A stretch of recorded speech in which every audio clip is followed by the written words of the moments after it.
Bienvenue sur le podcast du site media24.fr, le média indépendant d'information sur l'économie, l'environnement et les sciences.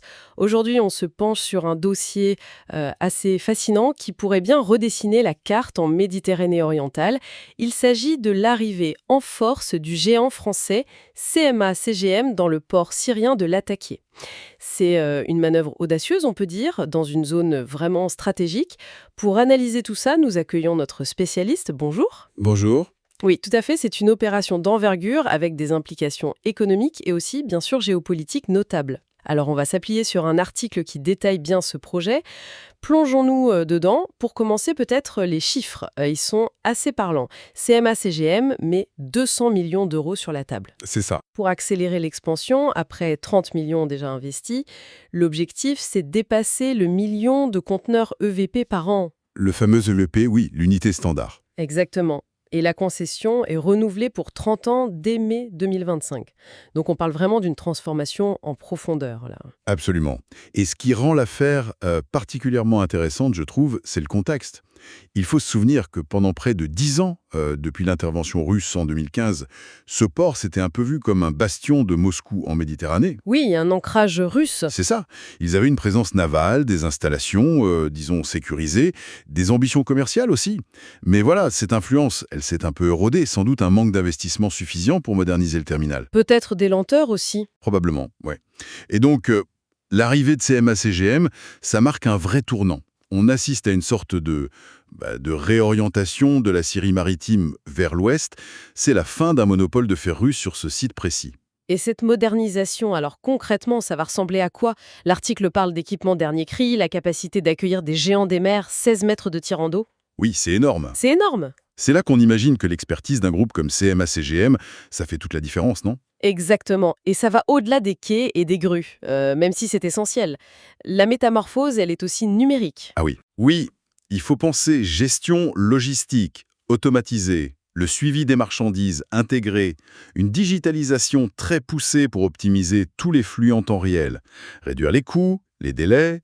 L'ambition, elle est claire, hein, c'est de positionner Latakia comme un concurrent sérieux face à Beyrouth ou à Haïfa. D'accord. Capable d'attirer les très grands porte-containers, ceux qui font le commerce mondial aujourd'hui. Et si on regarde un peu plus loin, au-delà du port lui-même, le projet ne s'arrête pas là. Il est question de le connecter au réseau routier, ferroviaire, syrien. C'est assez ambitieux quand on pense à l'état de certaines infrastructures là-bas. Oui, c'est un point fondamental de la stratégie, en fait. Le but, c'est de pouvoir expédier les containers rapidement, vers les grandes villes comme Damas, Alep, mais aussi vers les zones frontalières, l'Irak, la Jordanie, Le Golfe même, j'ai lu. et même potentiellement les routes commerciales du Golfe Oué. Le tout en moins de 48 heures, c'est l'objectif affiché.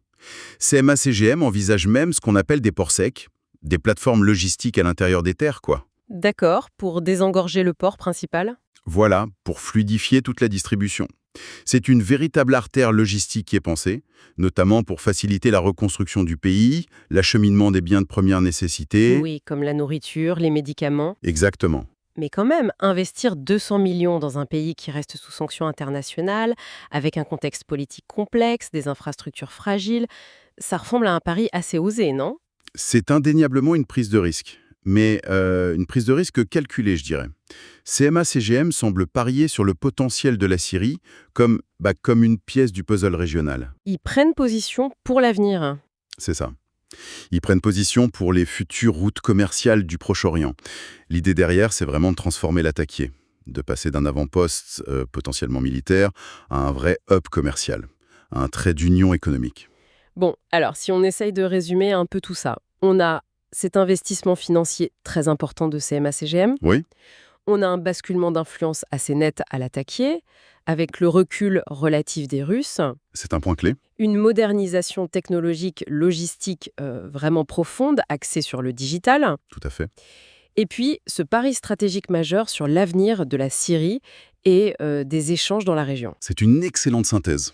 Et au-delà des aspects purement économiques, la vraie question qui va se poser, c'est comment ce port transformé va interagir avec la reconstruction syrienne, bien sûr, mais aussi comment il va influencer les dynamiques commerciaux, logistiques dans toute cette partie est de la Méditerranée. C'est une histoire qu'il faudra suivre de très près. Merci pour votre écoute et retrouvez plus d'actualités sur media24.fr.